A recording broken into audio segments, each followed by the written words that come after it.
Hi, everybody. Thank you for joining me, Sarah, on this talk. I'm so excited to have you here in the middle of lockdown. But thank you for spending some time with us today. So, Sarah, do you want to introduce yourself? Yep, sure. Thanks, Pamela, for inviting me. My name is Sara Marsden-Shreeve. I'm a holistic image consultant, coach, and more importantly, body positive advocate. And I've been doing that for about 8 years. My business is the Image Tree. And when I mention the word holistic, people are not always quite sure. So if I was to put it in a nutshell, it's I help you to rock what you've already got.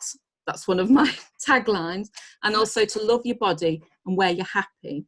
Because with my approach, it's a little bit different because you're greater than the sum of your parts. So you're not just a tummy, you're not just a bum, you're not your wobbles and everything else that makes us uniquely beautiful. But we are strong, we are clever, and we've got so much more to give than just aesthetic looks.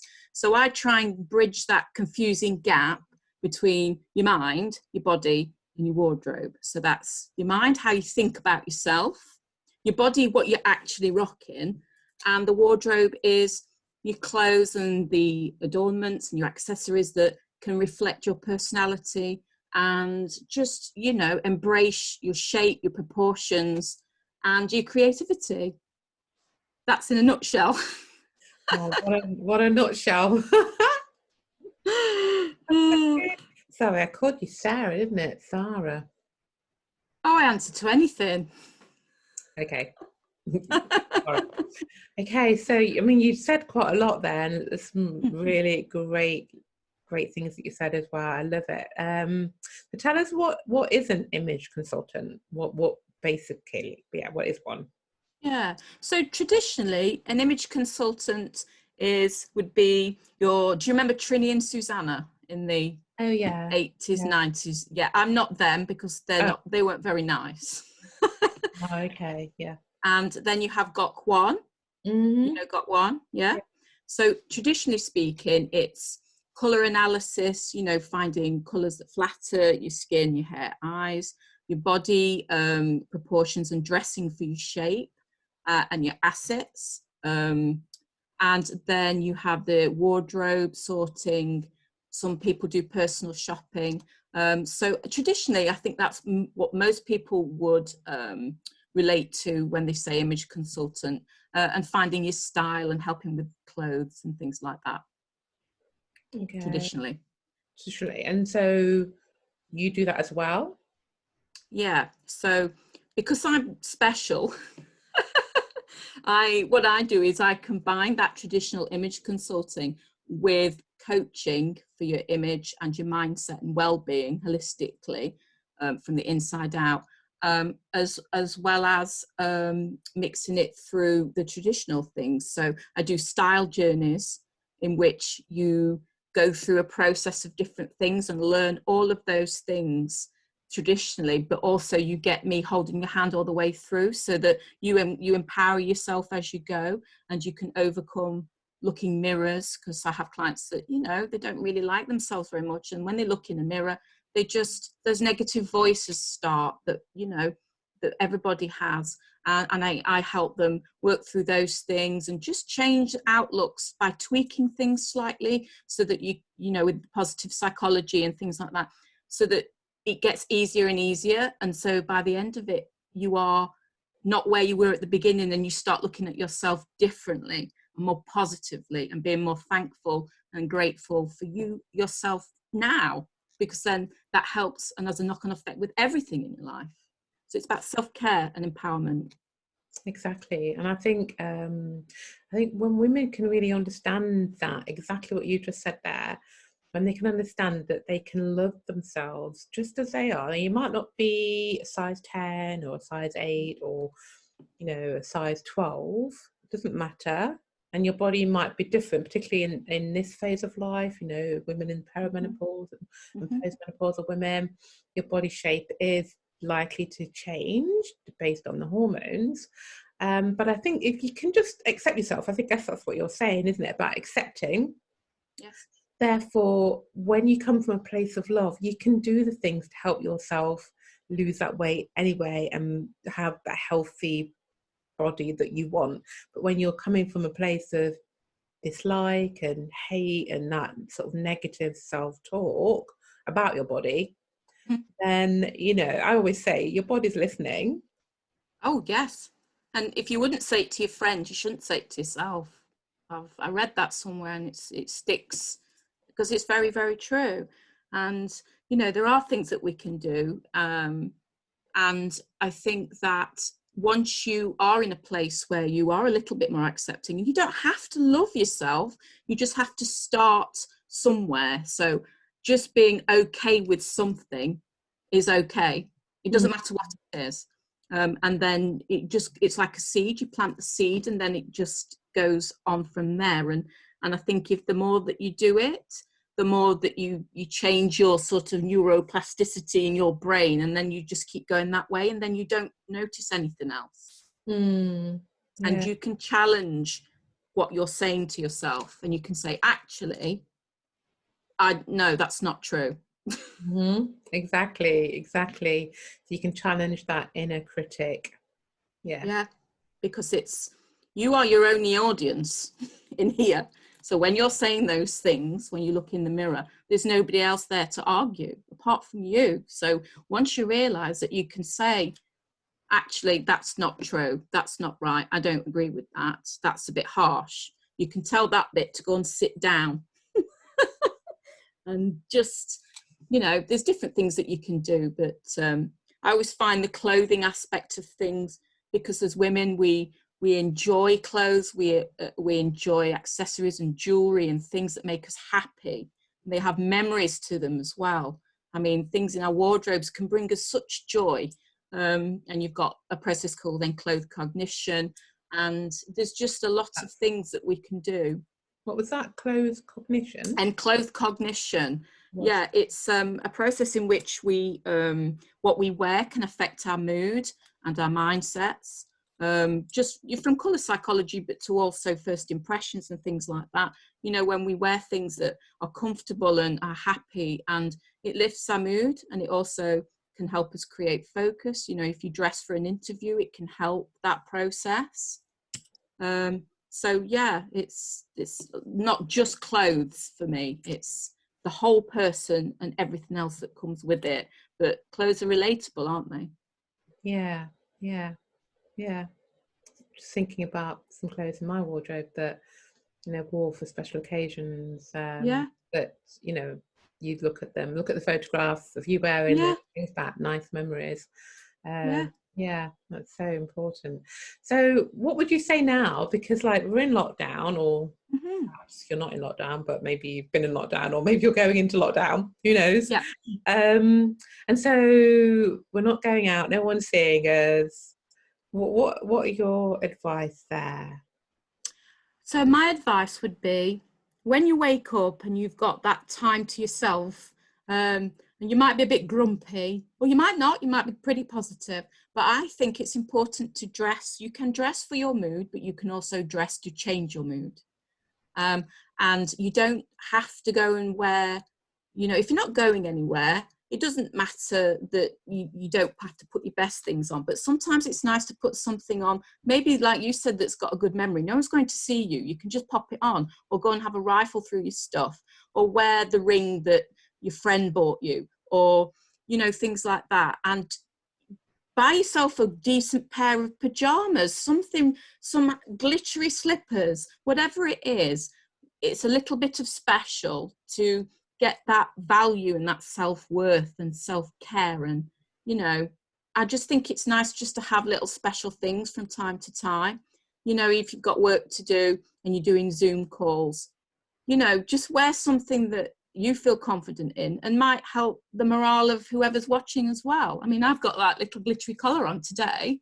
It's not even Christmas.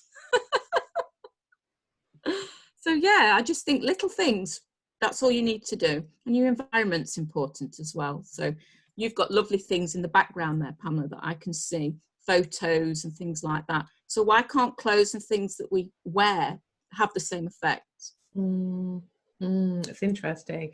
Like my mom, I don't know about your mom, but my mom, she used to have a suitcase full of nice things that she used to wear, and she didn't wear them, every day. They were for a special occasion. You had to put them away. And when we were packing her things up when she passed away this year, and it was like, oh, this almost looks brand new because she hardly wore it. So, even right now, I hear what you're saying is to put those things on, isn't it? Yes, because it's all right saving them for best, but what happens if best doesn't come for a while? Mm.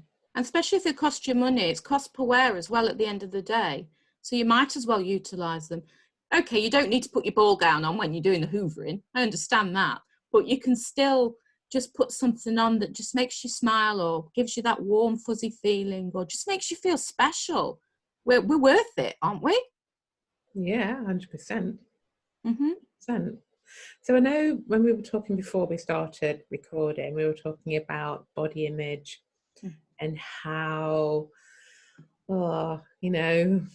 especially women, young girls, have been kind of sold this particular image of what is beautiful, what is acceptable. How do you think that women in midlife can move away from that? What from society's ideals about what beautiful is supposed to be? Yeah. Yeah. There's Oh, lots of, sorry. oh, bless you, love. Sorry. It's okay. Sorry. That's okay. I think who you hang around with and your social network, your support network is important. Being with positive people is important. People who support each other, bless you, is important. It's also be mindful about what you're saying and the conversations that you're having with your girlfriends. There is a lot of focus around weight. It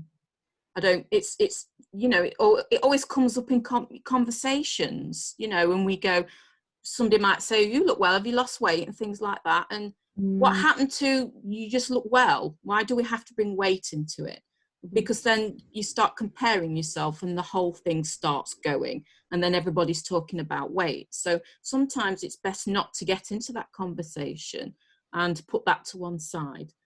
So being mindful about your speech and how other people speak as well, not just bringing weight into it all the time, because you're still that person. Doesn't really matter how much you weigh, does it, at the end of the day? What you read, these magazine, if that's what they call them, the magazines where they had a baby last week and lost 60 pounds the next week and all that sort of thing. And because comparison is the thief of joy, isn't it? we all compare each other. So that's just a few things there, but I think the being mindful yourself and just getting into the whole process and mindset of not just focusing on weight and wobbles and aging processes and stuff like that, because I think rather than try and fight it, we should go with it. Yeah. So I think for sure that's the way to go forward. I mean, I've got white hair coming through. Yee-hee. So I'm just going to grow it out. I'm not going to cover it up because I've got my grey. why do I need to? It's part of me. Do you know what I mean? It's Exactly. not going to change the person that I am just because I've got white hair. I probably look funkier, actually. Yes, I love white hair on women. It looks amazing. I do. It's lovely, really Yeah, nice. it's empowering. There's something strong about just being you, but it takes time. I'm not saying that we wave a magic spell and you wake up the next day and you feel completely body positive. It's a process because we've done it for so long. We've been mean to each other for so long and ourselves, and it's ingrained. So, those habits are quite hard to break when we don't know how to get out of it. So that's why wellbeing professionals are there. They take you by the hand and show you the way. Yeah. So something that you said that made me think, wow. So if a woman is in that mindset of I don't like my belly, I don't like my breasts anymore, my legs are this, my bum is this, you know, that sort of self-critical thing, and she won't look in the mirror. Yep. How do you then, what's the process of moving her from A to B to then Okay. in that place of self-care, self-love and self-worth, and, you know, just really accepting yourself? Because that's, you know, quite extreme, the different Yep. parts of the camp, aren't they? Yeah. Yeah. Well, it depends on the person, obviously. So for me, I'd like to talk and find out where this thing comes from, who's put it there, because our beliefs are not normally ours. They've been put there by somebody else. Okay. Yeah. So trying to realize, when you realize that, that makes it a little bit easier, because we just tend to believe what people tell us, whether from teenage upwards. In the office, it happens all the time.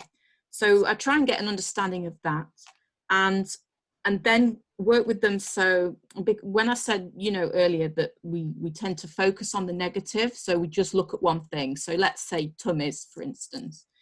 So what I'd get them to do is, I'd say, okay, tell me 5 things that you really like about your body.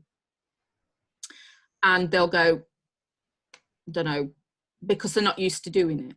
But if I ask the same person, okay, name 5 things that you don't like about your body, boof, boof, boof, boof, boof, loads. Yeah. So just by starting to tweak the perspective, okay, and just open with the positives, you get, and you get into that sort of doing it enough, you start to see, and, you know, and then you can look for the bigger picture, and then we delve into what you're good at. What's your passions? What makes you you? You might like potholing. That's great. What else? And is your physical, yeah, so that's your nutrition and everything like that, and your exercise, your emotional well-being, your mental well-being, your spiritual well-being, because they make up everybody, don't they? So the clothes fit in that in a way, but then I also look at the other stuff, because you've got to know where it's coming from to be able to help. Yeah, definitely. Which is what I guess we're all, as health professionals or wellness professionals, we're kind of unpicking everything, aren't we? And working with the whole person rather than parts of them. Yeah. I mean, because it could just be tummies, or it could just be anything, like listening to what somebody describes themselves. I'll say to them, okay, can you describe yourself, please? If I've never met you before, can you describe me? You know, describe yourself. And they'll go, yeah, I was told I've got legs like rugby players, blah, blah. And you can hear it coming out. And I go, oh, so where did that come from? Sometimes they know who put it there, but they believe it. And I'll go, you've got lovely legs. They are not rugby players' legs. That's somebody else said that. That's their ideal. That's not the general populace. Yeah. No? And it's usually a parent, isn't it? Or is somebody in authority, a friend, or particularly like other sort of inner critic things, you know, a teacher or somebody of authority that has said something to you in the past, and then you've just taken it on board, and it's then becomes your belief. Yeah. Exactly. And it just snowballs as you get older. Yeah. And then you believe into that narrative, and you think, yeah, it must be true. Yeah. So then when somebody says, actually, it's not, have you looked at yourself? Let's look in the mirror now. Can you see rugby players' legs? No. Look how they're defined. Look at your ankles. Look how strong your knees are.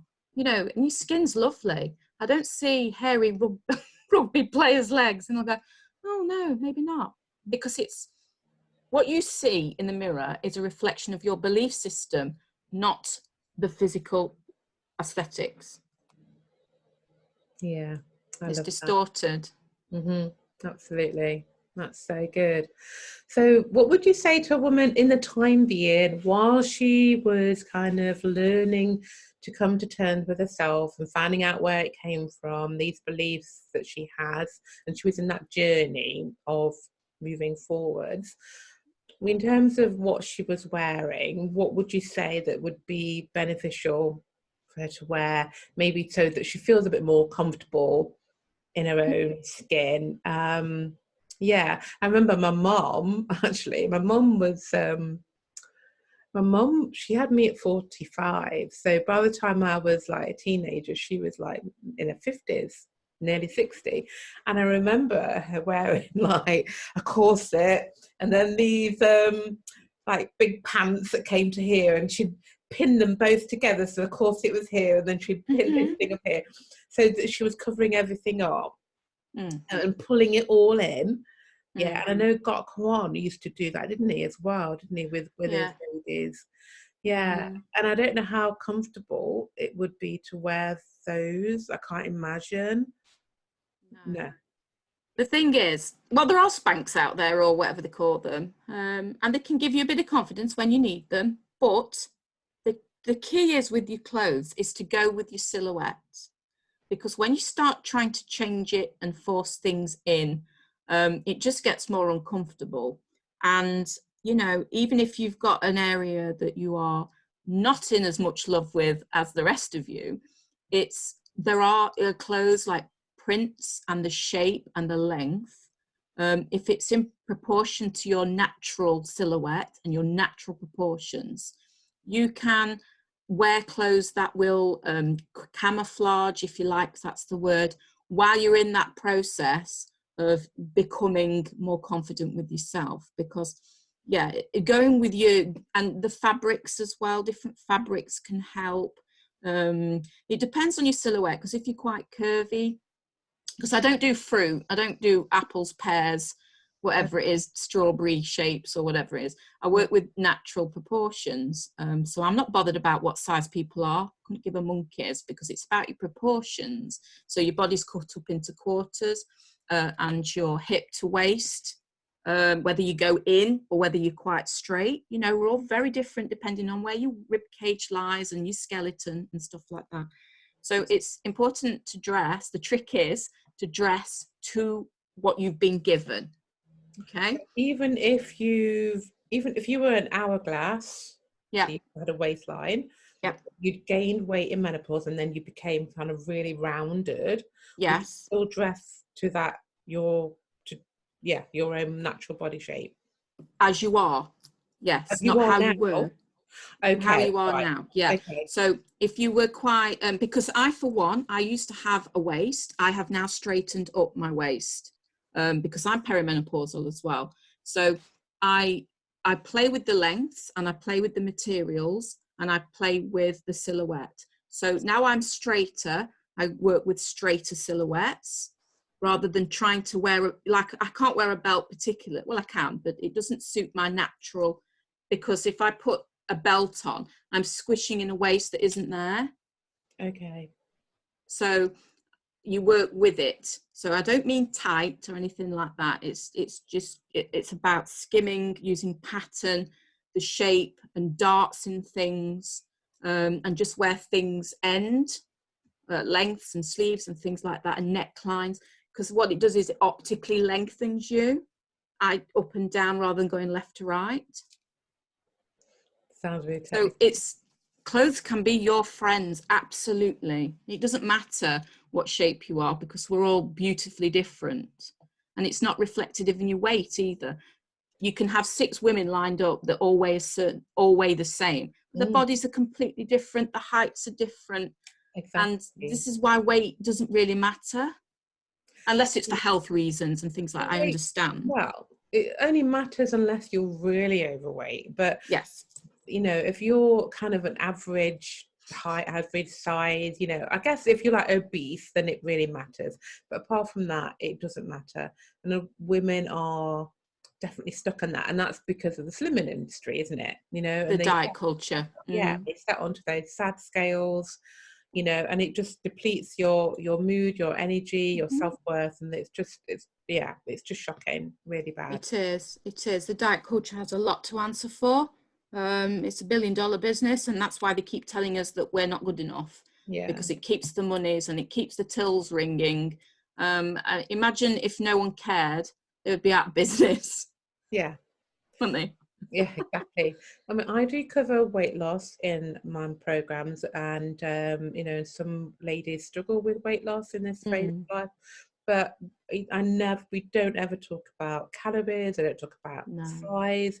Don't talk about going on scales. It's all about eating good quality food, nourishing your body from the inside and out. So what you say to yourself is really important, and in getting rid of those kind of little niggles, those inner critics that's kind of pulling you down. And like you said, being a healthy weight, that's even wrong, because I actually believe in hip to waist ratio rather than BMI or scales. Yep. So your hip to waist ratio is important because that's where the health thing comes into it. Yeah. Well, with dressing, I work with the hip to waist ratio as well as a silhouette to work with.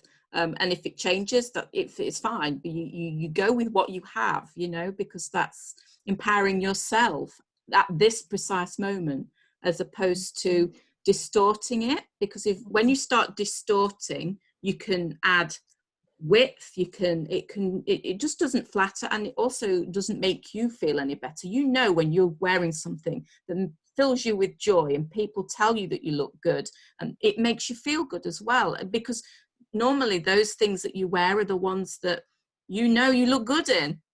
Yeah, that's true. Yeah. So it's just working with that sort of thing. We need to trust ourselves more, I think.